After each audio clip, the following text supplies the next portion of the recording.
ਵਾਹਿਗੁਰੂ ਜੀ ਕਾ ਖਾਲਸਾ ਵਾਹਿਗੁਰੂ ਜੀ ਕੀ ਫਤਿਹ।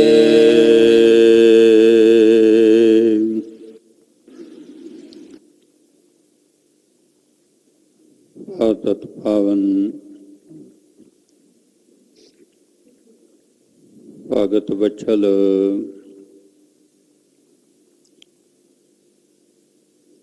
ਕਰੁਣਾ ਨਿਦਾਨ ਅੰਤਰ ਜਾਮੀ ਸਤਿਗੁਰੂ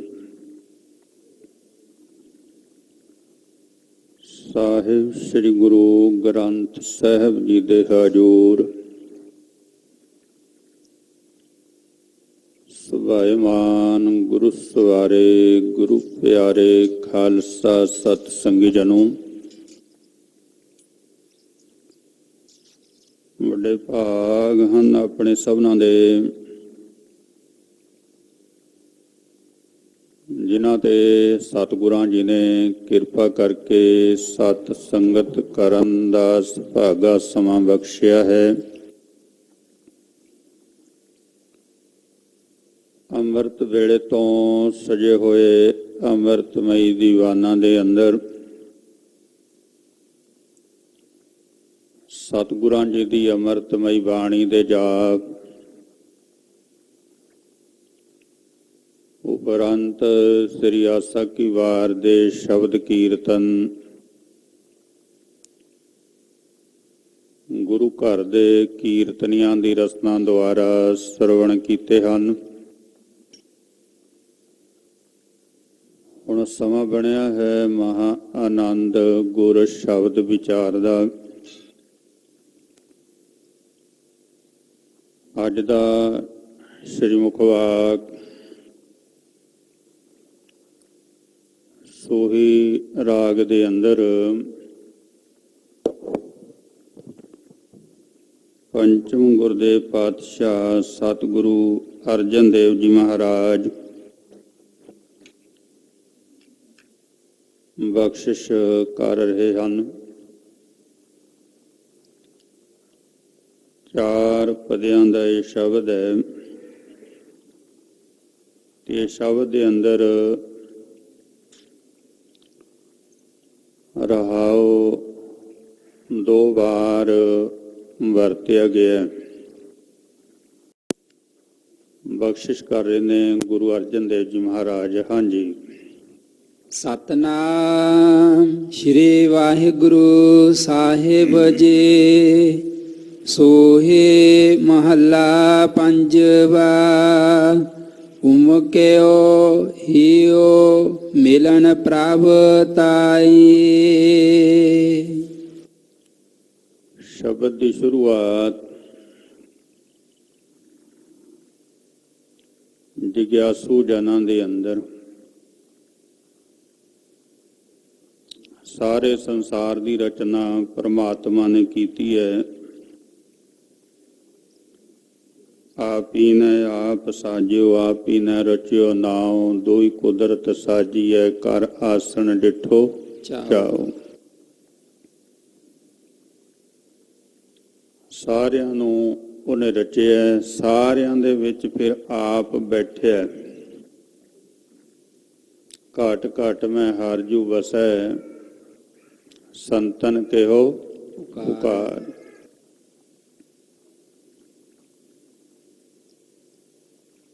ਸਵਾਲ ਹੈ ਵੀ ਪ੍ਰਮਾਤਮਾ ਕਿੱਥੇ ਰਹਿੰਦਾ ਹੈ?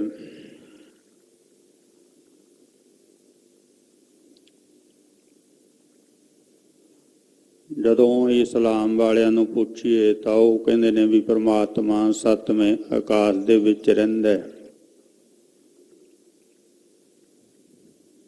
ਸੱਤ ਆਕਾਸ਼ ਮੰਨੇ ਨੇ ਇਸਲਾਮ ਨੇ ਕਿ ਸੱਤਵੇਂ ਆਕਾਸ਼ ਵਿੱਚ ਪਰਮਾਤਮਾ ਰਹਿੰਦਾ ਹੈ।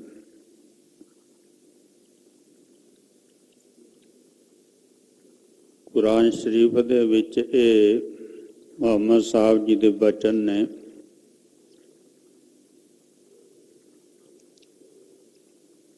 ਇਸੇ ਕਰਕੇ ਇਸਲਾਮੀਆਂ ਨੇ ਝਗੜਾ ਕੀਤਾ ਗੁਰੂ ਨਾਨਕ ਸਾਹਿਬ ਜੀ ਨਾਲ।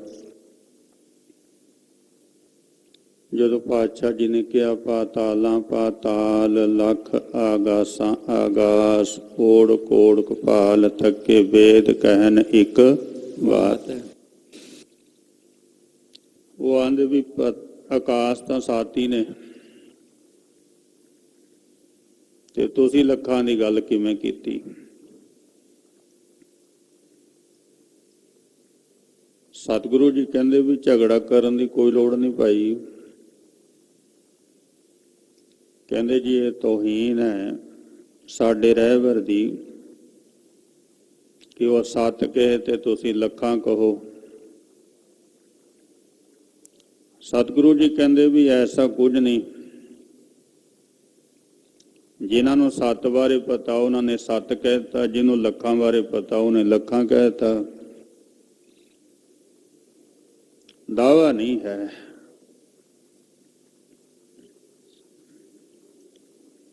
ਉਹਨਾਂ ਨੇ ਮਿਥਿਆ ਵੀ ਸੱਤਵੇਂ ਆਕਾਸ਼ ਦੇ ਵਿੱਚ ਪਰਮਾਤਮਾ ਰਹਿੰਦਾ ਹੈ। ਤੇ ਸਨਾਤਨ ਮਤ ਵਾਲਿਆਂ ਨੂੰ ਪੁੱਛੋ,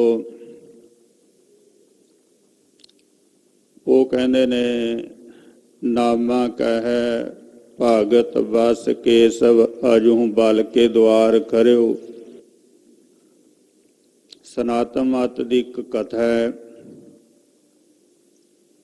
ਕਿ 52 ਦਾ ਜਦੋਂ ਅਵਤਾਰ ਹੋਇਆ ਤੇ ਕਰੋ 28 ਧਰਤੀ ਮੰਗੀ 52 ਰੂਪ ਬਹਾਨਾ।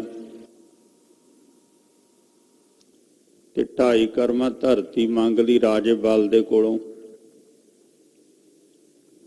ਤੇ ਫਿਰ 2 ਕਰਮਾਂ ਦੇ ਵਿੱਚ ਧਰਤੀ ਤੇ ਆਕਾਸ਼ ਮਾਪਿਆ। ਅੱਧੇ ਕਰਮ ਨਾਲ ਉਹਦੇ ਸਰੀਰ ਨੂੰ ਦੱਬ ਲਿਆ, ਉਹਨੂੰ 7ਵੇਂ ਪਤਾਲ ਦੇ ਵਿੱਚ ਲਾਤਾ। ਉਹ ਕਹਿੰਦੇ ਵੀ ਹਾਲੇ ਤੱਕ 52 ਉੱਥੇ ਹੀ ਖੜਿਆ ਹੈ ਰਾਜੇ ਬਲ ਦੇ ਸਾਹਮਣੇ। ਹੁਣ ਇੱਕ ਤਾਂ ਉੱਪਰ ਨੂੰ ਚਲਾ ਗਿਆ 7ਵੇਂ ਆਕਾਸ਼ ਦੇ ਵਿੱਚ ਤੇ ਦੂਸਰਾ ਥੱਲੇ 7ਵੇਂ ਪਤਾਲ ਦੇ ਵਿੱਚ ਵੜ ਗਿਆ। ਫਿਰ ਇੱਕ ਕਹਿੰਦਾ ਵੀ ਦੱਖਣ ਦੇਸ ਹਰੀ ਕਾ ਵਾਸਾ ਪੱਛਮ ਅਲੋਹ ਮਕਾਮਾ। ਸਨਾਤਨ ਮਤ ਨੇ ਕਿਹਾ ਵੀ ਪਰਮਾਤਮਾ ਦੱਖਣ ਵਿੱਚ ਰਹਿੰਦਾ ਹੈ। ਤੇ ਇਸਲਾਮ ਵਾਲਿਆਂ ਨੂੰ ਪੁੱਛਿਆ, ਉਹ ਕਹਿੰਦੇ ਸਾਡੇ ਵਾਲਾ ਪੱਛਮ 'ਚ ਰਹਿੰਦਾ ਹੈ। ਹੁਣ ਇੱਕ ਉੱਪਰ ਚਲਾ ਗਿਆ, ਇੱਕ ਥੱਲੇ ਨੂੰ ਚਲਾ ਗਿਆ, ਇੱਕ ਦੱਖਣ ਨੂੰ ਚਲਾ ਗਿਆ, ਇੱਕ ਪੱਛਮ ਨੂੰ ਚਲਾ ਗਿਆ। ਪਰ ਆਹ ਸੰਸਾਰ ਦੀ ਗੱਲ ਨਹੀਂ ਜੇ ਕਿਸੇ ਨੇ ਕੀਤੀ। ਤੇ ਜਦੋਂ ਹੁਣ ਗੁਰੂ ਨਾਨਕ ਸਾਹਿਬ ਮਹਾਰਾਜ ਜੀ ਨੂੰ ਪੁੱਛੋ ਵੀ ਪਰਮਾਤਮਾ ਕਿੱਥੇ ਰਹਿੰਦਾ ਹੈ, ਤਾਂ ਸਤਿਗੁਰੂ ਜੀ ਕਹਿੰਦੇ ਹਨ ਇਹ ਜਗ ਸੱਚੇ ਕੀ ਹੈ ਕੋਠੜੀ, ਸੱਚੇ ਕਾ ਵਿੱਚ ਵਾਸ। ਇਹ ਸਾਰਾ ਹੀ ਸੰਸਾਰ ਪਰਮਾਤਮਾ ਦੇ ਰਹਿਣ ਦੀ ਕੋਠੜੀ ਹੈ ਤੇ ਇਹਦੇ ਵਿੱਚ ਸੱਚੇ ਦਾ ਵਾਸ ਹੈ। ਸਾਰਿਆਂ 'ਚ ਪਰਮਾਤਮਾ ਵਸਦਾ, ਸਭ 'ਚ। ਕਿ ਪਰਮਾਤਮਾ ਸਾਡੇ ਵਿੱਚ ਰਹਿੰਦਾ ਹੋਇਆ ਨਿਰਲੇਪ ਹੈ ਕਿ ਸਾਡੇ ਕਿਸੇ ਵੀ ਕਰਮ ਦਾ ਪਰਮਾਤਮਾ ਤੇ ਅਸਰ ਨਹੀਂ ਹੁੰਦਾ। ਕਿ ਚੋਰ ਚੋਰੀ ਕਰਦਾ ਤਾਂ ਇਹਦੇ ਨਾਲ ਪਰਮਾਤਮਾ ਚੋਰ ਨਹੀਂ ਹੁੰਦਾ। ਸਰੀਰ ਹੈ ਚੋਰੀ ਕਰਨ ਵਾਲਾ ਚੋਰ, ਪਰਮਾਤਮਾ ਚੋਰ ਨਹੀਂ ਹੈ। ਕੋਈ ਵੀ ਵਿਚਾਰ ਕਰਦਾ ਪਰਮਾਤਮਾ ਤੇ ਕੋਈ ਅਸਰ ਨਹੀਂ। ਸੋ ਇਸ ਤਰ੍ਹਾਂ ਉਹ ਸਾਰਿਆਂ ਦੇ ਨਾਲ ਰਹਿੰਦਾ ਹੈ, ਸਾਰਿਆਂ ਦੇ ਵਿੱਚ ਰਹਿੰਦਾ।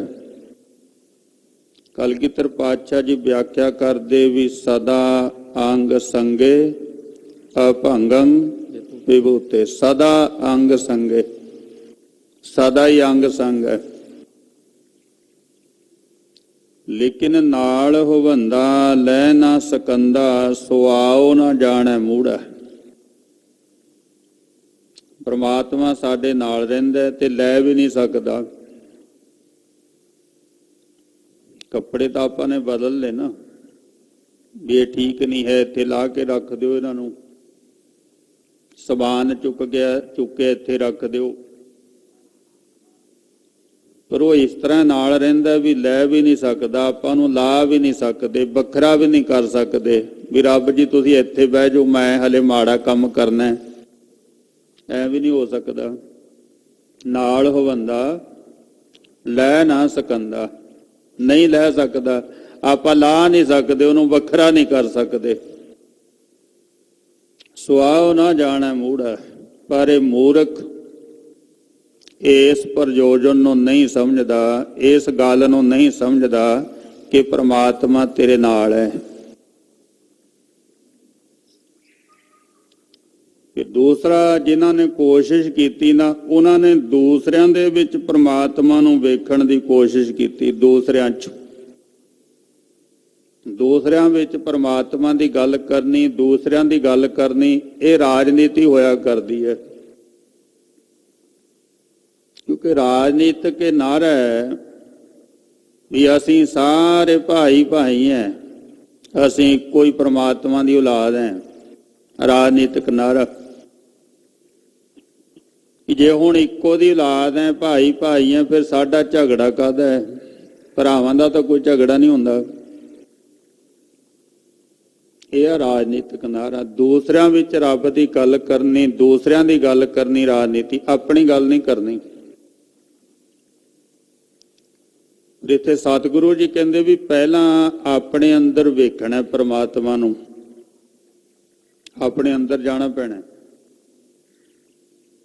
ਤੇ ਜਦੋਂ ਆਪਣੇ ਅੰਦਰ ਵੇਖ ਲੇਗਾ ਫਿਰ ਸਾਰਿਆਂ ਵਿੱਚ ਆਪਣੇ ਆਪ ਹੀ ਦਿਖਾਈ ਦੇਵੇਗਾ।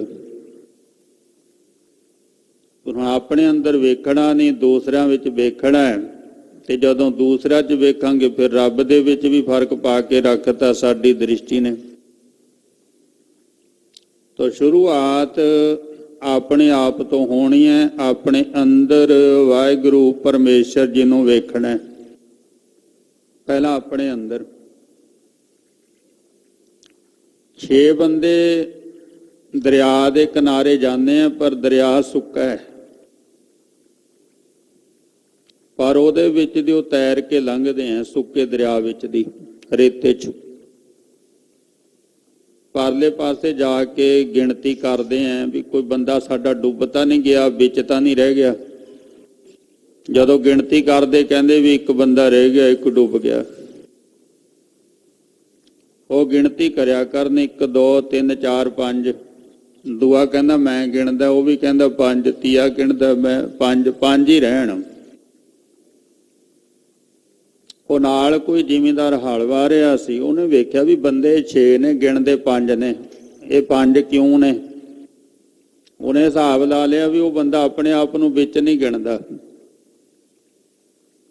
ਉਹ ਆ ਗਿਆ ਜੁੱਤੀ ਲੈ ਕੇ, ਕਹਿੰਦਾ ਵੀ ਮੈਂ ਪੂਰੇ ਕਰ ਦਿੰਦਾ ਤੈਨੂੰ, ਪਰ ਜੁੱਤੀ ਨਾਲ ਕਰਾਂਗਾ, ਕਿਉਂਕਿ ਮੂਰਖ ਸੀ ਨਾ। ਸਤਿਗੁਰੂ ਜੀ ਕਹਿੰਦੇ ਵੀ ਮੂਰਖ ਗੰਢ ਪਵੈ ਮੂੰਹ ਮਾਰ। ਮੂਰਖ ਬੰਦਾ ਗੱਲਾਂ ਦੇ ਨਾਲ ਨਹੀਂ ਸਮਝਦਾ ਹੁੰਦਾ। ਮੂਰਖ ਨਾਲ ਲੁੱਝਣ ਦੀ ਲੋੜ ਨਹੀਂ, ਉੱਥੇ ਤਾਂ ਫਿਰ ਛਿੱਤਰ ਨਾਲ ਹੀ ਗੰਢ ਪੈਣੀ। ਮੂਰਖ ਗੰਢ ਪਵੈ ਮੂੰਹ ਮਾਰ। ਜਦੋਂ ਮੂੰਹ ਤੇ ਪੈਂਦੀ ਹੈ ਫਿਰ ਉਹਨੂੰ ਪਤਾ ਲੱਗਦਾ ਵੀ ਮੈਂ ਕੋਈ ਗਲਤੀ ਕਰ ਰਿਹਾ। ਤੇ ਜੇ ਆਪਾਂ ਗੱਲਾਂ ਨਾਲ ਉਹਨੂੰ ਮਨਾਈਏ ਵੀ ਤੂੰ ਗਲਤੀ ਕਰ ਰਿਹਾ, ਉਹ ਕਹਿੰਦਾ ਤੂੰ ਗਲਤ ਹੈ, ਮੈਂ ਤਾਂ ਠੀਕ ਹੈ। ਇਸ ਲਈ ਉਹਨੇ ਆਪਣੀ ਜੁੱਤੀ ਕੱਢੀ, ਕਹਿੰਦਾ ਪੂਰੇ ਕਰਾਂਗਾ, ਪਰ ਜੁੱਤੀ ਦੇ ਨਾਲ। ਇੱਕ ਦੇ ਮਾਰੇ ਕਹਿੰਦਾ ਇੱਕ, ਦੂਏ ਦੇ ਮਾਰਿਆ 2, 6 ਦੇ 6 ਪੂਰੇ ਗਿਣ ਕੇ ਕਰਤੇ। ਉਹਦਾ ਧੰਨਵਾਦ ਕਰੀ ਜਾਣ ਵੀ ਤੇਰਾ ਧੰਨਵਾਦ ਹੈ, ਜੁੱਤੀਆਂ ਖਾ ਲੀਆਂ ਪਰ ਤੂੰ ਸਾਨੂੰ 6 ਤਾਂ ਪੂਰੇ ਕਰਤਾ ਨਾ। ਬਸ ਇੱਥੋਂ ਗੱਲ ਵਿਗੜੀ ਹੋਈ ਵੀ ਇਹ ਪੂਰੇ ਕਿਵੇਂ ਹੋਏ। ਉਹ ਕਹਿੰਦਾ ਵੀ ਤੁਸੀਂ ਆਪਣੇ ਆਪ ਨੂੰ ਵਿੱਚ ਨਹੀਂ ਸੀ ਗਿਣਦੇ, ਜਿਹਦੇ ਕਰਕੇ ਤੁਸੀਂ ਘਟ ਰਹੇ ਸੋ। ਆਪਣੇ ਆਪ ਨੂੰ ਵਿੱਚ ਗਿਣੋ ਤਾਂ ਤੁਸੀਂ 6 ਪੂਰੇ ਹੋ, ਪਹਿਲਾਂ ਆਪਣੇ ਆਪ ਨੂੰ ਗਿਣੋ। ਇਸ ਤਰ੍ਹਾਂ ਧਰਮ ਦੇ ਵਿੱਚ ਗੱਲ ਜਿਹੜੀ ਹੈ ਉਹ ਆਪਣੇ ਆਪ ਤੋਂ ਸ਼ੁਰੂ ਹੁੰਦੀ ਹੈ, ਇੱਥੇ ਕਿਸੇ ਤੋਂ ਨਹੀਂ। ਸਾਡਾ ਧਿਆਨ ਹੈ ਦੂਸਰੇ ਤੇ, ਦੂਸਰਾ ਕੀ ਕਰਦਾ ਹੈ, ਕਿਵੇਂ ਕਰਦਾ ਹੈ, ਕਿਉਂ ਨਹੀਂ ਇਸ ਤਰ੍ਹਾਂ ਕਰਦਾ। ਸਤਿਗੁਰੂ ਜੀ ਕਹਿੰਦੇ ਛੱਡ ਦਿਓ, ਤੂੰ ਦੇਖ ਵੀ ਤੂੰ ਕੀ ਕਰਦਾ ਹੈ। ਆਪ ਸਵਾਰੈ ਮੈਂ ਮਿਲਿਆ ਸੁਖ ਹੋਏ, ਫਰੀਦਾ ਜੇ ਤੂੰ ਮੇਰਾ ਹੋਏ ਰਹਿ, ਸਭ ਜਗ ਤੇਰਾ ਹੋਏ। ਅਸੀਂ ਕਿਸੇ ਨੂੰ ਸਵਾਰਨਾ ਨਹੀਂ ਹੈ, ਅਸੀਂ ਤਾਂ ਆਪਣੇ ਆਪ ਨੂੰ ਸਵਾਰਨਾ ਹੈ। ਇੱਥੇ ਆਪਾਂ ਸਤਿਗੁਰਾਂ ਜੀ ਦੇ ਕੋਲ ਆਏ ਆ ਆਪਣੇ ਆਪ ਨੂੰ ਸਵਾਰਨ ਵਾਸਤੇ, ਕਿਸੇ ਨੂੰ ਨਹੀਂ। ਆਪਣੇ ਆਪ ਤੇ ਧਿਆਨ ਕੇਂਦਰਿਤ ਕਰਨਾ ਧਰਮ ਦਾ ਪਹਿਲਾ ਨੁਕਤਾ ਹੈ। ਆਪਣੇ ਆਪ ਤੇ ਧਿਆਨ ਕੇਂਦਰਿਤ ਕਰਨਾ ਵੀ ਮੈਂ ਕੀ ਕਰ ਰਿਹਾ, ਜੋ ਗਲਤ ਹੋ ਰਿਹਾ ਉਹਨੂੰ ਆਪਣੇ ਆਪ ਹੀ ਠੀਕ ਕਰਨਾ ਹੈ। ਕਿਉਂਕਿ ਪ੍ਰਮਾਤਮਾ ਨੇ ਸਾਨੂੰ ਸੋਝੀ ਬਖਸ਼ੀ ਹੋਈ ਹੈ ਸਭ ਨੂੰ। ਅਸੀਂ ਅੱਗ ਨੂੰ ਹੱਥ ਵਿੱਚ ਨਹੀਂ ਪਕੜਦੇ, ਪਤਾ ਵੀ ਹੱਥ ਸਾੜੂ। ਨੰਗੀਆਂ ਤਾਰਾਂ ਨੂੰ ਹੱਥ ਨਹੀਂ ਲਾਉਂਦੇ, ਕਰੰਟ ਹੈ, ਬਿਜਲੀ ਮਾਰੂਗੀ। ਸੋਝੀ ਬਖਸ਼ੀ ਹੈ ਪ੍ਰਮਾਤਮਾ ਨੇ। ਮਨ ਜਾਣਤ ਸਭ ਬਾਤ, ਜਾਣਤ ਹੀ ਔਗਣ ਕਰੈ, ਕਾਹੇ ਕੀ ਕੁਸ਼ਲਾਤ ਹਾਥ ਦੀਪ ਕੂਏ ਭਰੈ। ਸਾਨੂੰ ਸਭ ਪਤਾ ਵੀ ਇਹ ਗਲਤ ਹੈ, ਪਰ ਇਸ ਦੇ ਬਾਵਜੂਦ ਫੇਰ ਵੀ ਅਸੀਂ ਕਰਦੇ ਹਾਂ। ਪਤਾ ਹੈਗਾ ਵੀ ਇਹ ਗਲਤ ਹੈ। ਹੁਣ ਸਤਿਗੁਰੂ ਜੀ ਰੋਕਦੇ ਨੇ ਵੀ ਇਹ ਕੰਮ ਨਹੀਂ ਕਰਨੇ ਭਾਈ, ਸਾਨੂੰ ਕਹਿ ਰਹੇ ਨੇ ਵੀ ਤੂੰ ਇਹ ਕੰਮ ਨਹੀਂ ਕਰਨਾ। ਗੁਰੂ ਤੇ ਸਿੱਖ ਦੇ ਵਿਚਕਾਰ ਕੋਈ ਨਹੀਂ ਹੈ, ਗੁਰੂ ਤੇ ਸਿੱਖ। ਪਾਤਸ਼ਾਹ ਜੀ ਕਹਿੰਦੇ ਵੀ ਦੋਏ ਮਿਲ ਕਾਰਜ ਉਪਜੈ, ਰਾਮ ਨਾਮ ਸੰਜੋਗ। ਗੱਲ ਦੋਆਂ ਦੇ ਨਾਲ ਬਣਨੀ, ਜੇ ਤੀਸਰਾ ਵਿੱਚ ਆ ਜਾਵੇ ਤੇ ਗੜਬੜ ਹੋ ਜਾਂਦੀ। ਆਪਾਂ ਸ਼ੀਸ਼ਾ ਵੇਖਦੇ ਆ ਨਾ, ਤੇ ਹੁਣ ਵਿਚਕਾਰ ਕੋਈ ਆ ਜਾਵੇ ਤੇ ਸ਼ੀਸ਼ਾ ਫਿਰ ਸਹੀ ਨਹੀਂ ਦਿਖਦਾ, ਆਪਾਂ ਨੂੰ ਗੜਬੜ ਹੋ ਜੂ। ਇਸ ਲਈ ਜੇ ਤਾਂ ਸਿੱਖ ਰਹੇਗਾ ਗੁਰੂ ਦੇ ਸਨਮੁਖ ਫਿਰ ਤਾਂ ਅਗਲੀ ਗੱਲ ਬਣ ਜੂਗੀ, ਪਰ ਜੇ ਵਿਚਕਾਰ ਕੋਈ ਆ ਗਿਆ ਨਾ ਗੜਬੜ ਹੋ ਜੂਗੀ। ਇਹ ਕੰਮ ਦੋਹਾਂ ਦਾ ਹੀ ਹੈ, ਕਰਤਾ ਤੇ ਕੁਦਰਤ ਦੋ ਹੀ ਨੇ, ਤੀਸਰਾ ਵਿੱਚ ਕੁਝ ਨਹੀਂ ਹੈ। ਕਰਤਾ ਹੈ, ਕਰਤੇ ਦੀ ਕੁਦਰਤ ਹੈ। ਸੰਸਾਰ ਹੈ, ਨਿਰੰਕਾਰ ਹੈ, ਨਿਰੰਕਾਰ ਦਾ ਰਚਿਆ ਹੋਇਆ ਸੰਸਾਰ ਹੈ, ਹੋਰ ਕੁਝ ਵੀ ਨਹੀਂ ਹੈ, ਦੋ ਹੀ ਹੈ। ਖੇਡ ਦੋਵਾਂ ਦੇ ਵਿਚਕਾਰ ਹੋਇਆ ਕਰਦੀ ਹੈ। ਕਿੰਨੀਆਂ ਗੇਮਾਂ ਨੇ ਵਰਲਡ ਦੇ ਵਿੱਚ, ਕਿੰਨੀਆਂ ਗੇਮਸ ਨੇ, ਪਰ ਮੈਚ ਦੋਵਾਂ ਟੀਮਾਂ ਦੇ ਵਿਚਕਾਰ ਹੀ ਹੁੰਦਾ ਹੈ, ਤਿੰਨ ਤਾਂ ਨਹੀਂ ਕਿਸੇ ਦੇ ਵਿੱਚ ਹੁੰਦੀਆਂ। ਸੋ ਇਹ ਸੰਸਾਰ ਦੀ ਖੇਡ ਜਿਹੜੀ ਹੈ ਉਹ ਦੋ ਦੇ ਨਾਲ ਹੈ। ਸਤਿਗੁਰੂ ਜੀ ਇਹ ਕਹਿੰਦੇ ਵੀ ਇਹ ਖੇਡ ਵੀ ਸਿੱਖ ਤੇ ਗੁਰੂ ਦੇ ਵਿਚਕਾਰ ਦੀ ਹੈ। ਸਿੱਖ ਤੇ ਗੁਰੂ, ਗੁਰੂ ਤੇ ਸਿੱਖ, ਵਿਚਕਾਰ ਨਹੀਂ। ਹੁਣ ਜਿਹੜੇ ਵਿਚਕਾਰਲੇ ਨੇ ਉਹਨਾਂ ਦਾ ਕੀ ਰੋਲ ਹੈ? ਉਹਨਾਂ ਦਾ ਰੋਲ ਹੈ ਤਿਨਾ ਦੇਖ ਮਨ ਚਾਓ ਉਠੰਦਾ, ਹਉ ਕਦ ਪਾਈ ਗੁਣਤਾਸਾ। ਉਹਨਾਂ ਨੂੰ ਵੇਖ ਕੇ ਮਨ ਦੇ ਵਿੱਚ ਚਾਅ ਪੈਦਾ ਹੋ ਸਕਦਾ ਹੈ, ਉਤਸ਼ਾਹ ਪੈਦਾ ਹੋ ਸਕਦਾ ਹੈ। ਸਾਡੇ ਪੰਜਾਬ ਦੇ ਅੰਦਰ ਕਿਤਨੇ ਸੰਤਾਂ ਮਹਾਂਪੁਰਸ਼ਾਂ ਦੀਆਂ ਬਰਸੀਆਂ ਮਨਾਈ ਜਾਂਦੀਆਂ ਨੇ ਕਿ ਸਾਲ ਦੇ ਵਿੱਚ ਇੱਕ ਵਾਰੀ ਇਕੱਠੇ ਹੋਣਾ, ਪਰ ਲੈਣਾ ਕੀ ਸੀ ਉੱਥੋਂ? ਕਿ ਸਾਨੂੰ ਉਹਨਾਂ ਦੇ ਜੀਵਨ ਦੇ ਵਿੱਚੋਂ ਕੋਈ ਚਾਅ ਮਿਲਦਾ, ਉਤਸ਼ਾਹ ਮਿਲਦਾ, ਇਹ ਲੈਣਾ ਸੀ। ਬਰਸੀ ਮਨਾਓ ਨਾ ਮਨਾਓ ਤਾਂ ਵੀ ਸਰ ਜੂਗਾ, ਪਰ ਗੱਲ ਤਾਂ ਇਹ ਸੀ ਵੀ ਉਹਨਾਂ ਦੇ ਜੀਵਨ ਦੇ ਵਿੱਚੋਂ ਸਾਡੇ ਅੰਦਰ ਕੋਈ ਚਾਅ ਪੈਦਾ ਹੋਇਆ, ਕੋਈ ਉਤਸ਼ਾਹ ਪੈਦਾ ਹੋਇਆ। ਚਾਅ ਤੇ ਪੈਦਾ ਨਹੀਂ ਹੋਇਆ, ਉਤਸ਼ਾਹ ਤੇ ਪੈਦਾ ਹੀ ਨਹੀਂ ਹੋਇਆ। ਇਹ ਸਿੱਖਣਾ ਸੀ ਆਪਣੇ ਤੋਂ, ਅਗਲਿਆਂ ਤੋਂ, ਜਿਹੜੇ ਸਾਥੋਂ ਅੱਗੇ ਨੇ। ਅੱਗੇ ਕੌਣ ਨੇ? ਇੱਕ ਤੋਂ ਇੱਕ ਚੜ੍ਹੰਦੀਆਂ, ਕੌਣ ਜਾਣੈ ਮੇਰਾ ਨਾਉ ਜਿਉ। ਇੱਕ ਤੋਂ ਇੱਕ ਚੜ੍ਹ ਕੇ ਬੈਠੀਆਂ। ਸੋ ਉਹਨਾਂ ਤੋਂ ਅਸੀਂ ਸੇਧ ਲੈਣੀ। ਉਹ ਕੀ ਕਰ ਸਕਦੇ ਨੇ? ਵੀ ਉਹਨਾਂ ਦੇ ਜੀਵਨ ਤੋਂ ਸਾਨੂੰ ਸੇਧ ਮਿਲਦੀ, ਚਾਅ ਉਤਸ਼ਾਹ ਇਹ ਮਿਲਦਾ ਸੀ। ਸੋ ਇਹ ਕਾਇਨਾਤ ਦੇ ਵਿੱਚ ਜਿਤਨੇ ਜੀਵ ਪ੍ਰਮਾਤਮਾ ਨੇ ਰਚੇ ਨੇ, ਫਿਰ ਸਤਿਗੁਰੂ ਜੀ ਨੇ ਕਹਿੰਦੇ ਵੀ ਇੱਕ ਨਾ ਸਤਿਗੁਰ ਮੇਲ ਤੂੰ ਬੁਝਾਵੈਂ, ਇੱਕ ਮਨਮੁਖ ਕਰੈ ਸੇ ਰੋਵੈਂ।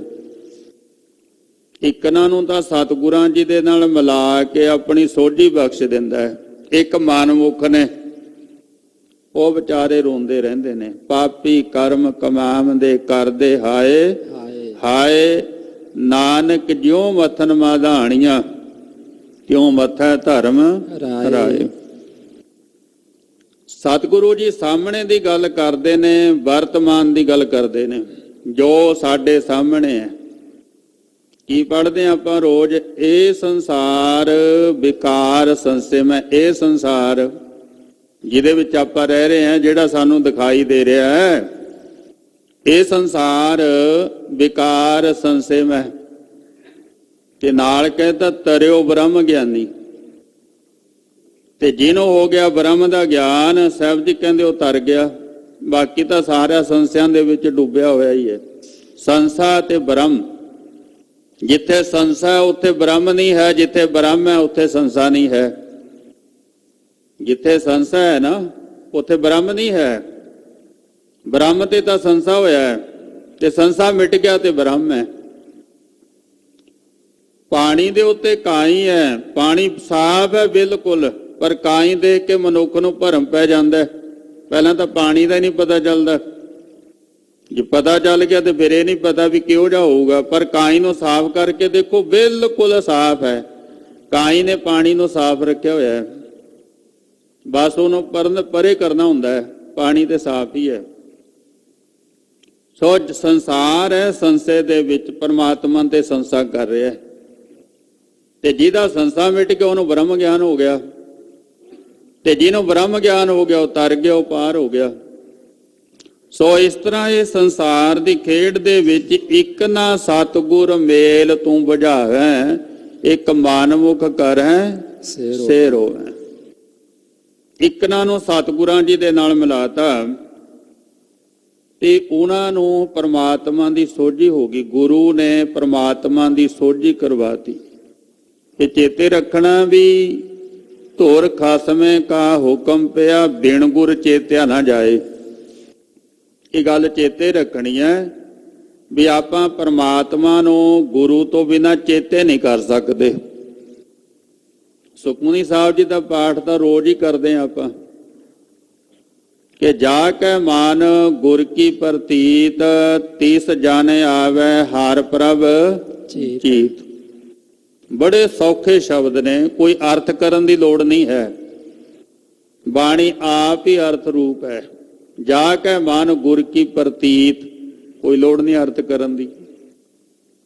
ਜਿਨ੍ਹਾਂ ਦਾ ਮਨ ਦੇ ਵਿੱਚ ਗੁਰੂ ਤੇ ਭਰੋਸਾ ਹੈ, ਉਹਨਾਂ ਨੂੰ ਰੱਬ ਚੇਤੇ ਆਉਣਾ। ਸੋ ਜੇ ਗੁਰੂ ਤੇ ਭਰੋਸਾ ਨਹੀਂ ਹੈ ਤੇ ਫਿਰ ਆਪਾਂ ਕਿਹੜੇ ਪਰਮਾਤਮਾ ਦੀ ਗੱਲ ਕਰਦੇ ਹਾਂ ਬਈ? ਜਿਹੜਾ ਬੰਦਾ ਸਾਹਮਣੇ ਬੈਠੇ ਪਿਓ ਨੂੰ ਨਹੀਂ ਮੰਨਦਾ ਤੇ ਫਿਰ ਉਹ ਦਾਦੇ ਦੀ ਗੱਲ ਕਰਦਾ ਹੈ। ਤੇ ਜੇ ਪਿਓ ਨਹੀਂ ਮੰਨਦਾ ਤੇ ਪਿਓ ਹੀ ਦਾਦੇ ਦੀ ਹੋਂਦ ਨੂੰ ਪ੍ਰਗਟ ਕਰਦਾ। ਕਹਿੰਦਾ ਮੈਂ ਪਿਓ ਨੂੰ ਨਹੀਂ ਮੰਨਦਾ, ਮੈਂ ਤਾਂ ਦਾਦੇ ਨੂੰ ਮੰਨਦਾ। ਦਾਦਾ ਹੈ ਨਹੀਂ, ਦੇਖਿਆ ਨਹੀਂ, ਤੇ ਪਿਓ ਨੂੰ ਮੰਨਦਾ ਨਹੀਂ ਜਿਹੜਾ ਸਾਹਮਣੇ ਬੈਠਿਆ। ਸੋ ਜੇ ਸਾਡਾ ਗੁਰੂ ਤੇ ਭਰੋਸਾ ਨਹੀਂ, ਜਿਹੜਾ ਪ੍ਰਮਾਤਮਾ ਅਸੀਂ ਵੇਖਿਆ ਨਹੀਂ ਕਦੇ, ਉਹਦੇ ਤੇ ਯਕੀਨ ਕਿਵੇਂ ਕਰ ਲਿਆ ਬਈ? ਜਿਹੜਾ ਦਿਸਦਾ ਉਹਦੇ ਯਕੀਨ ਨਹੀਂ ਕਰਦੇ। ਇਸ ਲਈ ਗੁਰੂ ਤੇ ਭਰੋਸਾ। ਤੇ ਹੁਣ ਪ੍ਰਮਾਤਮਾ ਨੇ ਕਿਹਨਾਂ ਨੂੰ ਗੁਰੂ ਦੇ ਨਾਲ ਮਿਲਾਇਆ?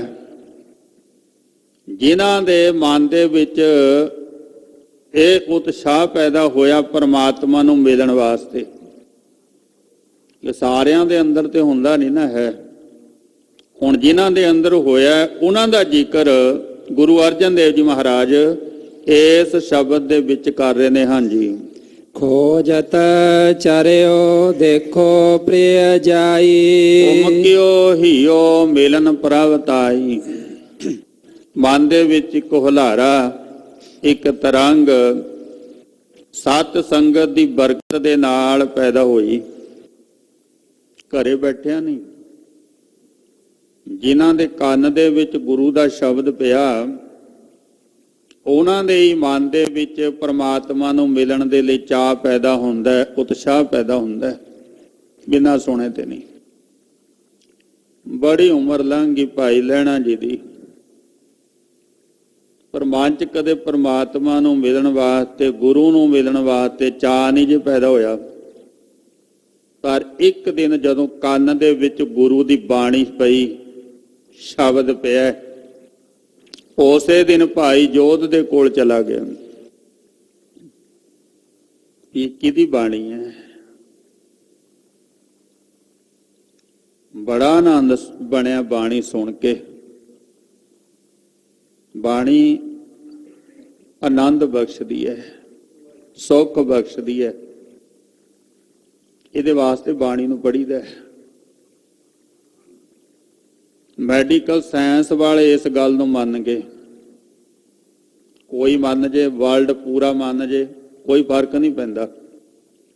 ਜਦੋਂ ਤੱਕ ਸਾਡਾ ਆਪਣਾ ਮਾਈਂਡ ਐਕਸੈਪਟ ਨਹੀਂ ਨਾ ਕਰਦਾ ਤਾਂ ਕੋਈ ਅਸਰ ਨਹੀਂ ਹੋਣਾ। ਮੈਡੀਕਲ ਸਾਇੰਸ ਵਾਲੇ ਇਹ ਗੱਲ ਮੰਨ ਰਹੇ ਨੇ ਕਿ ਜਿਹੜਾ ਬੰਦਾ ਸੁਖਮਨੀ ਸਾਹਿਬ ਜੀ ਦਾ ਪਾਠ ਕਰਦਾ ਹੈ, ਸੁਖਮਨੀ ਸਾਹਿਬ ਜੀ ਦਾ ਪਾਠ ਕਰਦਾ ਹੈ, ਉਹ ਕਹਿੰਦੇ ਵੀ ਉਹਦਾ ਜਿਹੜਾ ਬੀਪੀ ਹੈ ਉਹ ਨਾਰਮਲ ਰਹਿੰਦਾ ਹੈ। ਤੇ ਆਪਾਂ ਪਾਠ ਵੀ ਕਰਦੇ ਹਾਂ ਤੇ ਗੋਲੀ ਫੇਰ ਵੀ ਖਾਣੀ ਪੈ ਰਹੀ ਹੈ। ਗੱਜ ਕੇ ਆਖੋ ਸਤਨਾਮ ਸ੍ਰੀ ਵਾਹਿਗੁਰੂ। ਗੋਲੀ ਪਹਿਲਾਂ ਖਾਂਦੇ ਹਾਂ, ਸੁਖਮਨੀ ਸਾਹਿਬ ਦਾ ਪਾਠ ਬਾਅਦ ਚ ਕਰ। ਇਹ ਤਜਰਬਾ ਹੈ ਕਿ ਸੁਖਮਨੀ ਸਾਹਿਬ ਜੀ ਦਾ ਪਾਠ ਕਰਨ ਵਾਲੇ ਦਾ ਬੀਪੀ ਬਿਲਕੁਲ ਨਾਰਮਲ ਰਹਿੰਦਾ ਹੈ, ਪਰ ਆਪਾਂ ਗੋਲੀਆਂ ਖਾ ਰਹੇ ਹਾਂ। ਹੁਣ ਆਪਣੇ ਨਾਲ ਕਿਉਂ ਨਹੀਂ ਹੋ ਰਿਹਾ ਇਸ ਤਰ੍ਹਾਂ ਬਈ? ਹੁਣ ਕਿੰਨੇ ਚਿਰ ਚ ਹੁੰਦਾ ਸੁਖਮਨੀ ਸਾਹਿਬ ਜੀ ਦਾ ਪਾਠ?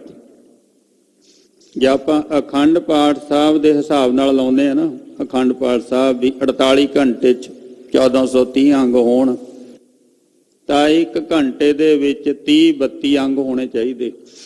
ਤੇ ਸੁਖਮਨੀ ਸਾਹਿਬ ਜੀ ਦੇ ਕਿੰਨੇ ਨੇ? ਤੇ 1.25 ਘੰਟੇ ਵਿੱਚ 1 ਪਾਠ ਹੋਣਾ ਜ਼ਰੂਰੀ ਹੈ। ਤੇ ਅਸੀਂ ਕਿੰਨੇ ਮਿੰਟ ਚ ਕਰਦੇ ਹਾਂ? 27 ਮਿੰਟ ਦੇ ਵਿੱਚ ਪਾਠ ਹੋ ਜਾਂਦਾ ਸੁਖਮਨੀ ਸਾਹਿਬ ਜੀ ਦਾ। ਕਰਿਆ ਨਹੀਂ ਨਾ, ਫਿਰ ਟਾਈਮ ਹੀ ਬਚਾਇਆ ਨਾ ਆਪਣਾ। 1.5 ਘੰਟਾ ਦਿਓ ਸੁਖਮਨੀ ਸਾਹਿਬ ਜੀ ਦੇ ਪਾਠ ਨੂੰ।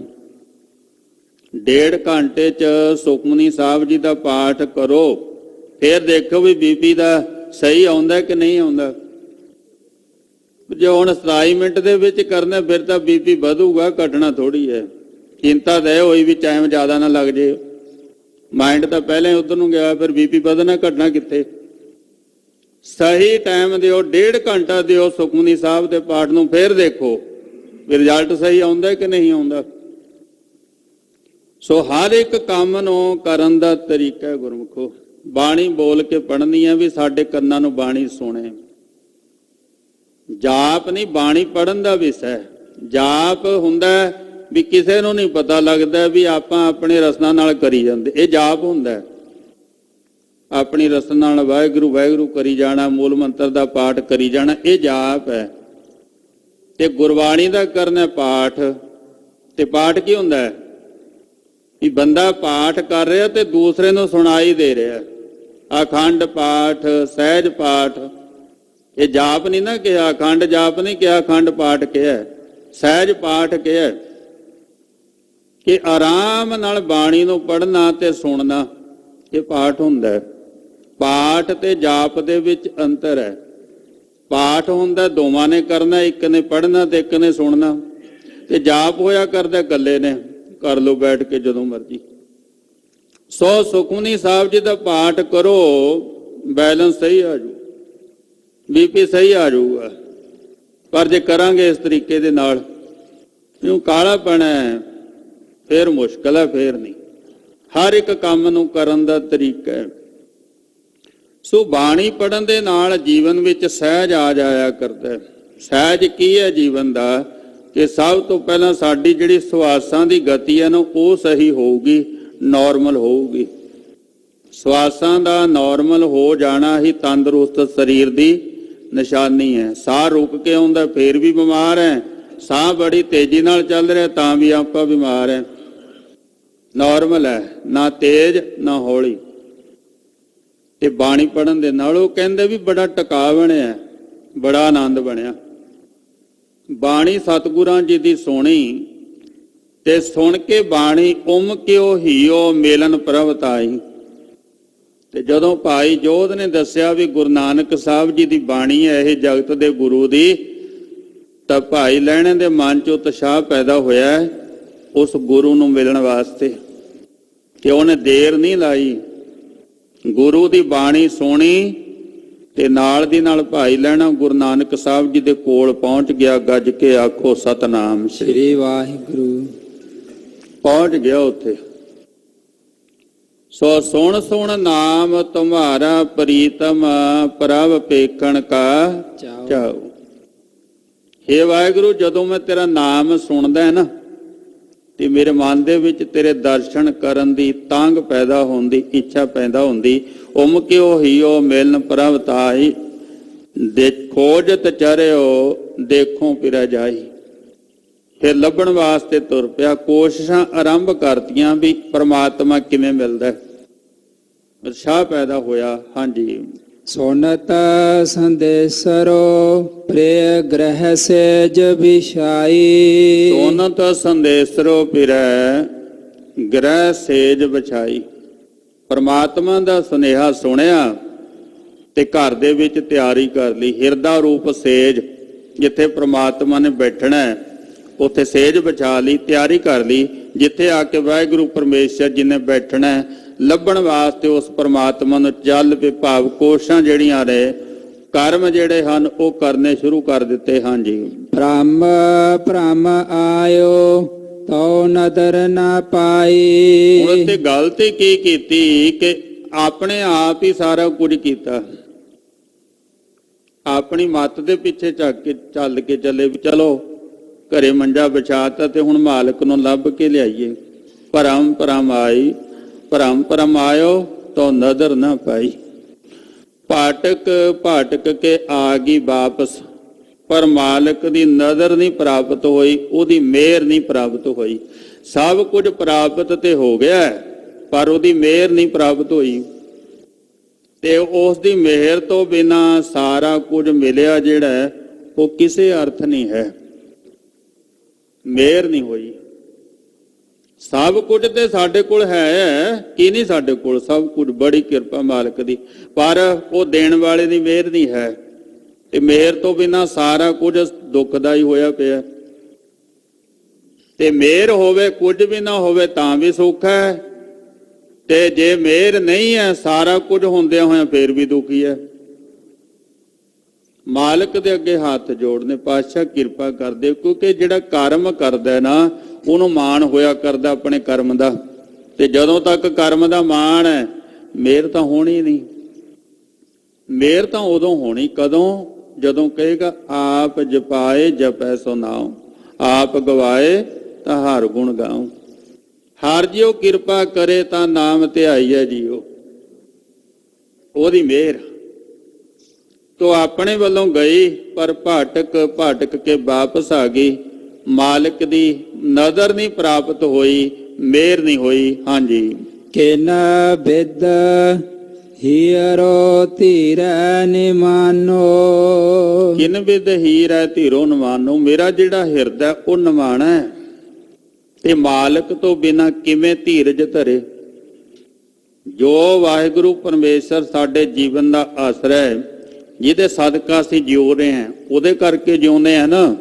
ਸਰੀਰ ਨੂੰ ਕੋਈ ਨਹੀਂ ਪੁੱਛਦਾ, ਅਮੀਰ ਹੋਵੇ ਗਰੀਬ ਹੋਵੇ ਸੋਹਣਾ ਹੋਵੇ, ਕੋਈ ਵੈਲਿਊ ਨਹੀਂ ਹੈ ਉਸ ਤੋਂ ਬਿਨਾਂ ਇਹਦੀ। ਜਦੋਂ ਪਰੇ ਹੋ ਗਿਆ ਤਾਂ ਇਹ ਤਨ ਹੋਏਗੋ ਭਸਮ ਕੀ ਢੇਰੀ, ਕੁਝ ਵੀ ਨਹੀਂ ਹੈ। ਹੁਣ ਵੀ ਮਿੱਟੀ ਹੈ ਇਹ, ਫੇਰ ਵੀ ਮਿੱਟੀ ਉਹ ਹੈ। ਸੋ ਇਹਦੀ ਵੈਲਿਊ ਜਿਹੜੀ ਹੈ ਸਰੀਰ ਦੀ, ਉਹ ਮਾਲਕ ਕਰਕੇ ਹੈ, ਉਹਦੀ ਜੋਤ ਕਰਕੇ। ਤੇ ਕਿਨ ਵਿਦ ਹੀਰੋ ਧੀਰੈ ਨਮਾਨੋ। ਕਿਸ ਤਰ੍ਹਾਂ ਮੇਰੇ ਨਮਾਣੇ ਹਿਰਦੇ ਨੂੰ ਧੀਰਜ ਮਿਲੇ? ਜਿਹੜਾ ਜੀਵਨ ਦਾ ਆਸਰਾ ਹੈ ਉਹੀ ਮੈਨੂੰ ਮਿਲਿਆ ਨਹੀਂ, ਕੋਈ ਮੇਰੇ ਤੇ ਖੁਸ਼ ਨਹੀਂ ਹੈ, ਤੇ ਮੈਂ ਕਿਵੇਂ ਧੀਰਜ ਧਰਾਂ? ਨੌਕਰ ਕੰਮ ਕਰਦਾ ਹੈ, ਤਨਖਾਹ ਵੀ ਮਿਲਦੀ ਹੈ, ਪਰ ਜੇ ਉਹਦਾ ਮਾਲਕ ਉਹਦੇ ਤੇ ਖੁਸ਼ ਨਾ ਹੋਵੇ ਨਾ ਤੇ ਉਹਦਾ ਜੀ ਨਹੀਂ ਲੱਗਦਾ ਉੱਥੇ। ਗੱਲ ਤਨਖਾਹ ਦੀ ਨਹੀਂ ਹੈ ਵੀ ਤਨਖਾਹ ਤਾਂ ਮਿਲੇ ਜਾਣੀ ਹੈ। ਗੁਰੂ ਕਹਿੰਦਾ ਵੀ ਮੈਂ ਉੱਥੇ ਨੌਕਰੀ ਨਹੀਂ ਕਰਨੀ, ਕਹਿੰਦੇ ਕਿ ਕਿਉਂਕਿ ਮੇਰਾ ਮਾਲਕ ਮੇਰੇ ਤੇ ਖੁਸ਼ ਨਹੀਂ ਹੈ। ਤਨਖਾਹ ਆਪਣੇ ਥਾਂ ਤੇ ਹੈ, ਕੰਮ ਆਪਣੇ ਥਾਂ ਤੇ ਹੈ, ਪਰ ਜਿਹੜੀ ਮਾਲਕ ਦੀ ਖੁਸ਼ੀ ਹੈ ਉਹ ਸਭ ਕੁਝ ਨੂੰ ਸਫਲਾ ਕਰਦੀ। ਪਰ ਰਹਿ ਰਹੇ ਹਾਂ ਘਰ ਦੇ ਵਿੱਚ, ਪਰ ਖੁਸ਼ ਤਾਂ ਆਪਾਂ ਹੈ ਨਹੀਂ। ਘਰ ਦੇ ਵਿੱਚ ਰਹਿ ਰਹੇ ਹਾਂ, ਇੱਕ ਦੂਸਰੇ ਨਾਲ ਰਿਲੇਸ਼ਨ ਹੈ, ਪਰ ਖੁਸ਼ ਹੈ ਨਹੀਂ। ਫਿਰ ਤਾਂ ਇਹੀ ਆ ਜਿਵੇਂ ਜੰਗਲ 'ਚ ਪਸ਼ੂ ਤੁਰੇ ਫਿਰਦੇ ਨੇ, ਫਿਰ ਖੁਸ਼ ਤਾਂ ਹੈ ਨਹੀਂ ਆਪਾਂ। ਸੋ ਖੁਸ਼ੀ ਲੈਣੀ ਹੈ, ਖੁਸ਼ੀ ਤੇ ਖੁਸ਼ੀ ਉਸ ਮਾਲਕ ਦੀ ਨਜ਼ਰ ਵਿੱਚ ਹੈ, ਮਿਹਰ ਵਿੱਚ ਹੈ। ਮੇਰਾ ਨਿਮਾਣਾ ਹਿਰਦਾ ਕਿਵੇਂ ਧੀਰਜ ਧਰੇ ਉਸ ਵਾਹਿਗੁਰੂ ਤੋਂ ਬਿਨਾਂ। ਹਾਂਜੀ, ਮਿਲ ਸਾਜਨ ਹਾਂ ਤੁਝ ਕੁਰਬਾਨੋ। ਇਸ ਲਈ ਮੇਰੇ ਸੱਜਣ ਮੇਰੀ ਬੇਨਤੀ ਹੈ ਕਿ ਆਪ ਕਿਰਪਾ ਕਰਕੇ ਮੈਨੂੰ ਮਿਲੋ, ਮੈਂ ਤੇਰੇ ਤੋਂ ਸਦਕੇ ਜਾਵਾਂ, ਮੈਂ ਤੇਰੇ ਤੋਂ ਬਲਿਹਾਰ ਜਾਵਾਂ। ਹਾਂਜੀ, ਰਹਾਉ ਏਕਾ ਸੇਜ ਵਿਸ਼ੇ ਧਨ ਕੰਤਾ। ਵਿਸ਼ਰਾਮ ਦੇ ਕੇ ਸਤਿਗੁਰੂ ਜੀ ਕਹਿੰਦੇ ਹਨ ਵੀ ਏਕਾ ਸੇਜ ਵਿਛੀ ਧਨ ਕੰਤਾ। ਸੇਜ ਇੱਕੋ ਹੀ ਹੈ, ਸੇਜ ਏਕ ਪੈ ਮਿਲਣ ਦੁਹੇਰਾ। ਸਾਹਿਬ ਜੀ ਕਹਿੰਦੇ ਸੇਜ ਇੱਕ ਹੈ ਪਰ ਮਿਲਣਾ ਔਖਾ ਹੈ, ਮਿਲਣਾ ਬੜਾ ਔਖਾ ਹੈ, ਮਿਲਾਪ ਨਹੀਂ ਹੈ। ਕਿਉਂ? ਵਿੱਚ ਹਉਮੈ ਭੀਤ ਕਰਾਰੀ, ਬਹੁਤ ਸਖਤ ਹਉਮੈ ਦੀ ਭੀਤ ਬਣੀ ਹੋਈ ਹੈ, ਕੰਧ ਬਣੀ ਹੋਈ ਹੈ। ਇਹ ਜਿਹੜੀ ਦੀਵਾਰ ਹੈ ਨਾ ਹਉਮੈ ਦੀ, ਇਹਨੇ ਸਾਨੂੰ ਵੱਖਰੇ ਵੱਖਰੇ ਕੀਤਾ ਹੋਇਆ ਹੈ, ਇਹ ਸਾਨੂੰ ਮਿਲਣ ਨਹੀਂ ਦਿੰਦੀ। ਕੰਧ ਹੀ ਵਿਚਕਾਰ, ਕੰਧ ਕੱਢ ਦਿਓ ਤੇ ਘਰ ਤਾਂ ਇੱਕੋ ਹੀ ਹੈ। ਦੋਵੇਂ ਭਰਾ ਸਨ, ਇੱਕੋ ਹੀ ਮਕਾਨ ਸੀ, ਵੱਖਰੇ ਵੱਖਰੇ ਹੋ ਗਏ, ਵਿਚਕਾਰ ਦੀਵਾਰ ਹੋ ਗਈ, ਹੁਣ ਤਾਂ ਨਹੀਂ ਮਿਲਦੇ। ਨਹੀਂ, ਘਰ ਇੱਕੋ ਹੀ ਹੈ, ਕੰਧ ਹੋ ਗਈ ਤੇ ਦੋ ਬਣ ਗਏ। ਬਸ ਇਹ ਹਉਮੈ ਦੀ ਜਿਹੜੀ ਢੀਠ ਤਾਈ ਹੈ, ਜਿਹੜੀ ਹਉਮੈ ਦੀ ਕੰਧ ਹੈ, ਇਸ ਨੇ ਮਿਲਣਾ ਔਖਾ ਕੀਤਾ ਹੋਇਆ ਹੈ ਤਾਂ ਇੱਕੋ ਹੀ ਥਾਂ ਤੇ ਹੈ। ਏਕਾ ਸੇਜ ਵਿਚੀ ਧਨ ਕੰਤਾ। ਧਨ ਪਰਮਾਤ ਪ੍ਰਧਾਨ ਇਸਤਰੀ ਕੰਤਾ ਵਾਹਿਗੁਰੂ ਪਰਮੇਸ਼ਰ ਇੱਕੋ ਹੀ ਸੇਜ ਤੇ ਨੇ, ਸੇਜ ਇੱਕੋ ਹੀ ਹੈ। ਹਾਂਜੀ, ਧਨ ਸੋਤੇ ਫਿਰ ਸਦ ਜਾਗੰਤਾ। ਧਨ ਇਸਤਰੀ ਜਿਹੜੀ ਹੈ ਉਹ ਸੁੱਤੀ ਪਈ ਹੈ, ਪੀਰ ਸਾਧ ਜਾਗੰਤਾ। ਤੇ ਪਤੀ ਪਰਮਾਤਮਾ ਜਿਹੜਾ ਉਹ ਸਦਾ ਜਾਗਦਾ ਹੈ, ਉਹ ਨਹੀਂ ਸੌਂਦਾ। ਉਹ ਤੇ ਸਤਿਗੁਰ ਜਾਗਤਾ ਹੈ ਦਿਓ, ਉਹ ਨਹੀਂ ਸੌਂਦਾ, ਉਹ ਤੇ ਹਰ ਵਕਤ ਜਾਗਦਾ ਹੈ। ਜਿਹੜਾ ਥੱਕਦਾ ਉਹਨੂੰ ਸੌਣਾ ਪੈਂਦਾ, ਜਿਹੜਾ ਥੱਕਦਾ ਇਹਨੂੰ ਕਾਹਦੇ ਲਈ ਸੌਣਾ? ਥੱਕਦਾ ਉਹ ਹੈ ਜਿਹੜਾ ਕਰਮ ਕਰਦਾ, ਪ੍ਰਮਾਤਮਾ ਕੋਈ ਕਰਮ ਨਹੀਂ ਕਰਦਾ, ਨਾ ਥੱਕਦਾ ਨਾ ਉਹਨੂੰ ਨੀਂਦ ਆਉਂਦੀ ਨਾ ਸੌਂਦਾ। ਵਾਹਿਗੁਰੂ ਪਰਮੇਸ਼ਰ ਜੀ ਨਹੀਂ। ਬਾਕੀ ਕਹਿੰਦੇ ਧਰਤੀ ਵੀ ਸੌਂ ਜਾਂਦੀ ਹੈ, ਦੇਵਤੇ ਵੀ ਸੌਂ ਜਾਂਦੇ ਨੇ, ਪਰ ਪਰਮਾਤਮਾ ਸਦਾ ਹੀ ਜਾਗਦਾ ਹੈ, ਪਰਮਾਤਮਾ ਨਹੀਂ ਸੌਂਦਾ। ਪਰ ਇਹ ਜਿਹੜੀ ਜੀਵ ਰੂਪ ਇਸਤਰੀ ਹੈ ਇਹ ਸੁੱਤੀ ਪਈ ਹੈ। ਨੀਂਦ ਉਹਨੂੰ ਆਉਂਦੀ ਹੈ ਜਿਹਨੂੰ ਬੇਪਰਵਾਹੀ ਹੋਇਆ ਕਰਦੀ ਹੈ, ਜਿਹਨੂੰ ਫਿਕਰ ਹੈ ਉਹਨੂੰ ਨੀਂਦ ਨਹੀਂ, ਫਿਕਰ ਦੇ ਵਿੱਚ ਨੀਂਦ ਨਹੀਂ ਹੈ, ਇਹਨੂੰ ਫਿਕਰੇ ਕੋਈ ਨਹੀਂ ਹੈ, ਤੇ ਆਪ ਹੀ ਸੁੱਤੀ ਪਈ ਹੈ। ਧਨ ਸੁੱਤੀ, ਇਸਤਰੀ ਸੁੱਤੀ ਹੈ, ਫਿਰ ਸਦ ਜਾਗੰਤਾ, ਫਿਰ ਪਤੀ ਪਰਮਾਤਮਾ ਸਦਾ ਜਾਗਣ ਵਾਲਾ। ਹਾਂਜੀ, ਪੀਓ ਮਦਰੋ ਧਨ ਮਤਵੰਤਾ। ਹੁਣ ਜਿਹੜੀ ਧਨ ਇਸਤਰੀ ਮਤਵੰਤਾ ਮਸਤ ਹੈ, ਉਹਦਾ ਕਾਰਨ ਕੀ ਹੈ? ਪੀਓ ਮਦਰੋ। ਮਦਰੋ ਕਹਿੰਦੇ ਨੇ ਸ਼ਰਾਬ ਨੂੰ। ਸ਼ਰਾਬ ਜਿਹੜੀ ਹੈ ਸ਼ਰ ਆਵ, ਜਿਹਦਾ ਨਾਮ ਹੀ ਹੈ ਸ਼ਰ ਪਲਸ ਆਵ। ਆਵ ਨਾਮ ਪਾਣੀ ਦਾ, ਜਿਸ ਪਾਣੀ ਨੂੰ ਪੀ ਕੇ ਸ਼ਰਾਰਤਾਂ ਸੁੱਝਣ ਉਹਨੂੰ ਸ਼ਰਾਬ ਕਹਿੰਦੇ ਨੇ। ਸ਼ਰਾਰਤੀ ਮਨ ਸ਼ਰਾਰਤੀ ਹੋ ਜਾਂਦਾ ਹੈ, ਜਿਹੜਾ ਕੰਮ ਨਹੀਂ ਕਰਨਾ ਉਹ ਵੀ ਕਰਨ ਲੱਗ ਜਾਂਦਾ ਹੈ। ਪੀਓ ਮਦਰੋ ਧਨ ਮਤਵੰਤਾ। ਇਹਨੇ ਸ਼ਰਾਬ ਪੀਤੀ ਹੋਈ ਕਿਹੜੀ? ਹੰਕਾਰ ਦੀ। ਕਾਹਦਾ ਮਾਣ? ਰਾਜ ਮਾਲ ਰੂਪ ਜੋ ਜਾਤ ਜੋਬਨ ਪੰਜੇ ਠੱਗ। ਇਹਨੇ ਠੱਗੀ, ਜੱਗ ਠੱਗਿਆ, ਕਿਹਨੇ ਨਾ ਰੱਖੀ ਲੱਜ। ਰਾਜ ਮਾਲ ਰੂਪ ਜਾਤ ਜੋਬਨ, ਇਹਨਾਂ ਚੀਜ਼ਾਂ ਦਾ ਨਸ਼ਾ ਹੈ ਇਸਤਰੀ ਨੂੰ, ਜਿਹਦੇ ਕਰਕੇ ਵੀ ਆਪਾਂ ਨੂੰ ਲੋੜ। ਨਸ਼ੇ ਵਿੱਚ ਬੰਦੇ ਨੂੰ ਕੀ ਪਤਾ ਚੱਲਦਾ ਮੈਂ ਕਿੱਥੇ ਪਿਆ, ਮੈਂ ਕੀ ਕਰਨਾ ਕੀ ਨਹੀਂ ਕਰਨਾ।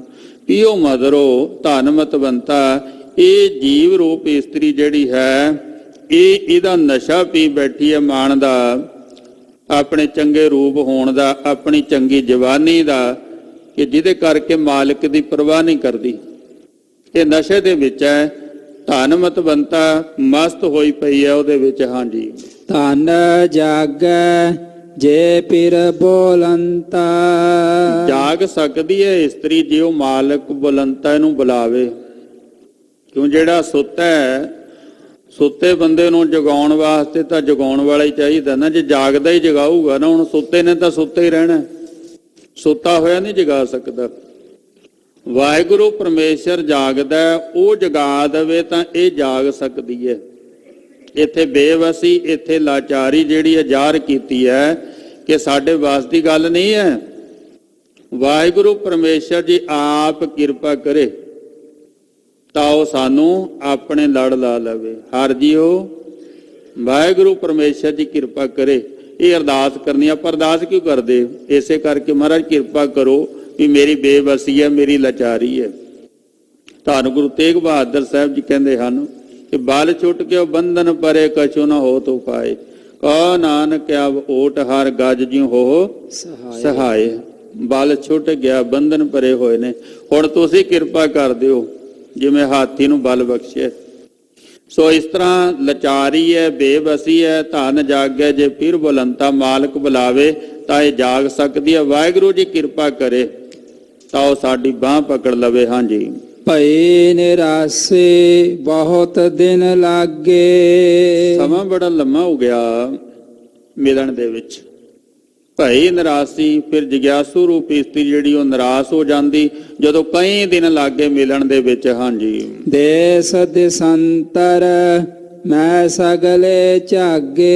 ਦੇਸ ਦੇਸੰਤਰ, ਦੇਸ ਦੇ ਅੰਦਰ ਵੀ ਬਾਹਰ ਵੀ ਸਾਰੇ ਝਾਗੇ, ਸਾਰੇ ਜਿਹੜੇ ਹਨ ਉਹ ਮੈਂ ਲੱਭਦਿਆਂ ਗਾਹ ਸੁੱਟੇ ਨੇ, ਪਰ ਮਾਲਕ ਦੀ ਨਜ਼ਰ ਨਹੀਂ ਹੋਈ। ਹਾਂਜੀ। ਖਿਨ ਰਹਿਣ ਨਾ ਪਾਵੋ ਬਿਨ ਪੱਗ ਪਾਗੇ।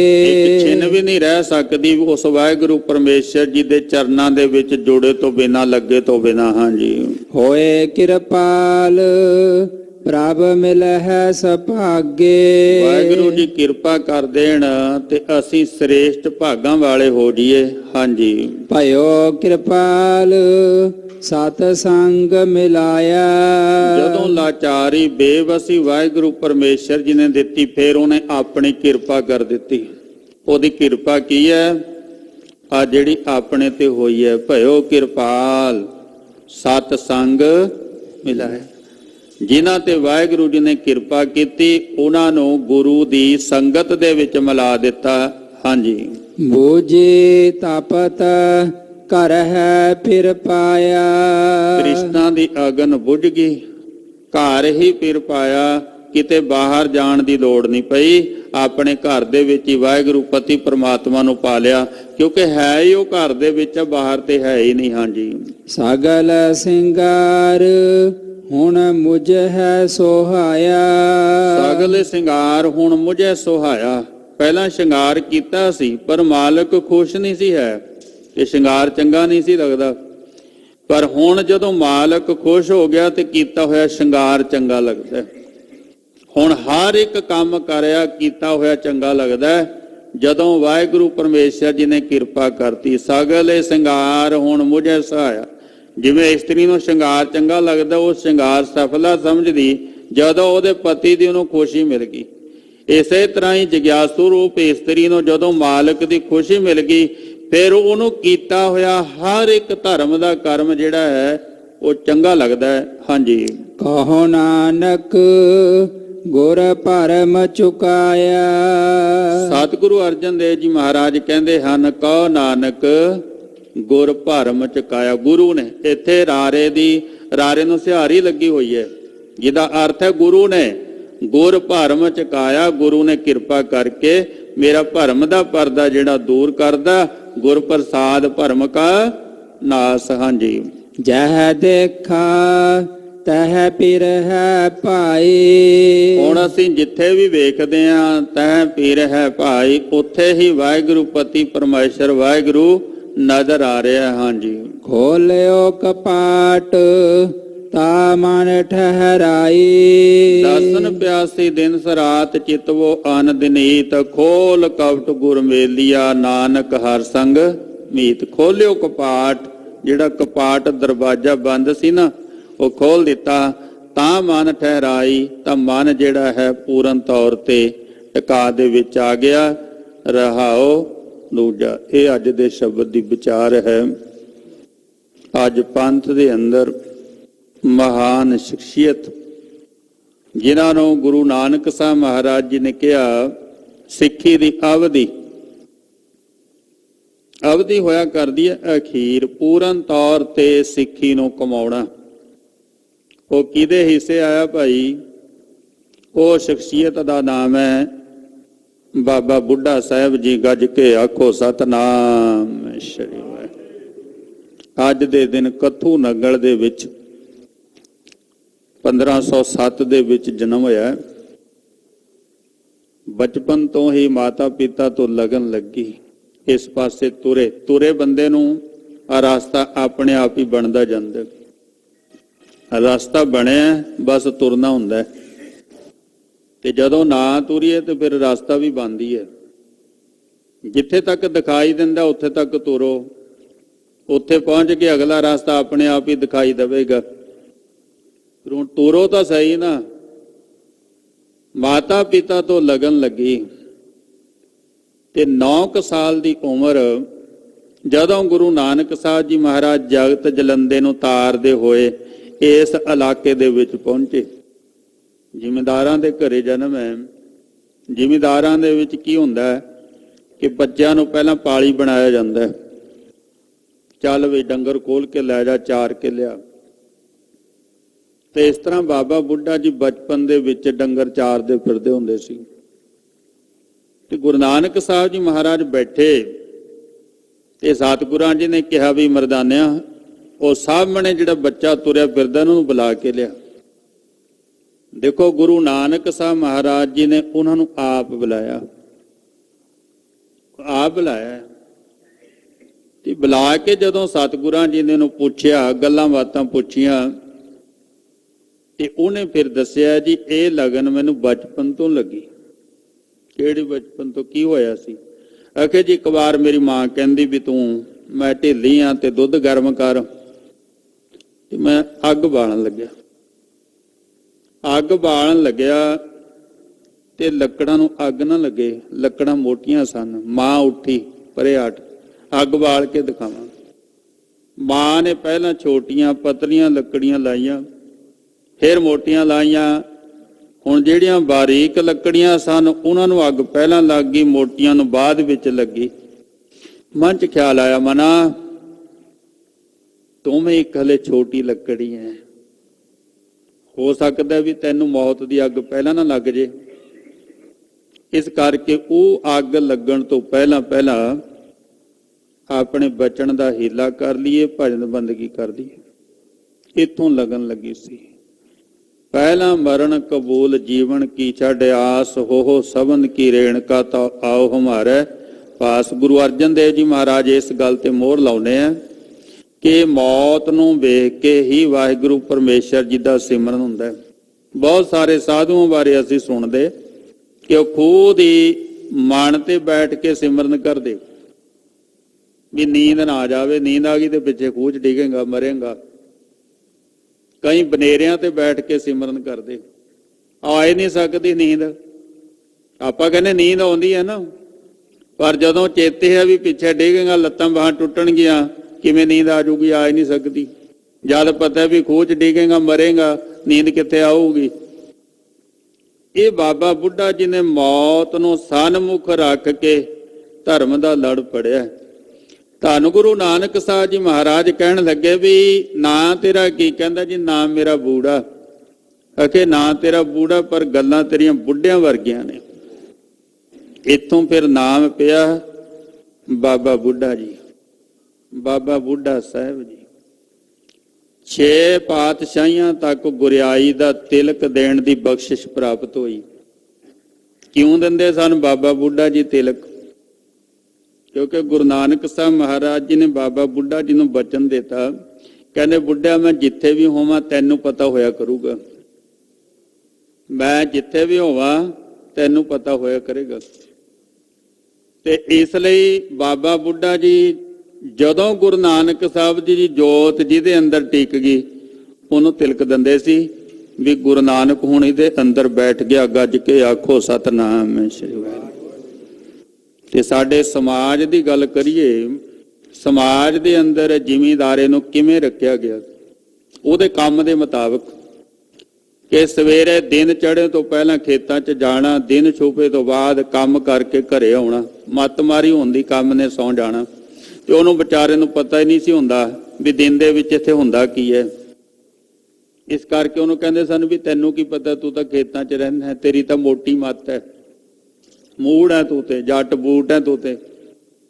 ਇਹ ਧੰਨ ਗੁਰੂ ਅਰਜਨ ਦੇਵ ਮਹਾਰਾਜ ਜੀ ਨੇ ਕਿਰਪਾ ਕੀਤੀ ਕਿ ਸ੍ਰੀ ਗੁਰੂ ਗ੍ਰੰਥ ਸਾਹਿਬ ਮਹਾਰਾਜ ਜੀ ਦੀ ਤਾਬਿਆ 1604 ਦੇ ਵਿੱਚ ਸੱਚਖੰਡ ਸ੍ਰੀ ਹਰਿਮੰਦਰ ਸਾਹਿਬ ਦੇ ਵਿੱਚ ਉਸੇ ਬਾਬਾ ਬੁੱਢਾ ਸਾਹਿਬ ਜੀ ਨੂੰ ਬਿਠਾਇਆ ਹੈ, ਜਿਨ੍ਹਾਂ ਨੂੰ ਲੋਕ ਕਹਿੰਦੇ ਸੀ ਵੀ ਤੈਨੂੰ ਕੀ ਪਤਾ ਵੀ ਸੂਰਜ ਕਦੋਂ ਚੜ੍ਹਦਾ ਤੇ ਛੁਪਦਾ ਤੇ ਦੁਨੀਆ ਕਿੱਥੇ ਵਸਦੀ, ਤੂੰ ਤੇ ਮੂੜ ਹੈ। ਤੇ ਉਸੇ ਮੂੜ ਨੂੰ ਗੁਰੂ ਅਰਜਨ ਦੇਵ ਮਹਾਰਾਜ ਜੀ ਨੇ ਸ੍ਰੀ ਗੁਰੂ ਗ੍ਰੰਥ ਸਾਹਿਬ ਮਹਾਰਾਜ ਜੀ ਦੀ ਤਾਬਿਆ ਬਿਠਾਤਾ। ਕਾਹਦੇ ਵਾਸਤੇ? ਕਿ ਹੁਕਮ ਸੁਣਾ ਅਕਾਲ ਪੁਰਖ ਦਾ ਕੀ ਹੈ, ਗੱਜ ਕੇ ਆਖੋ ਸਤਨਾਮ ਸ੍ਰੀ ਵਾਹਿਗੁਰੂ। ਐਸੀ ਮਹਾਨ ਸ਼ਖਸੀਅਤ ਧੰਨ ਗੁਰੂ ਹਰਗੋਬਿੰਦ ਸਾਹਿਬ ਮਹਾਰਾਜ ਜੀ ਤੇ ਤੱਕ ਰਹੇ।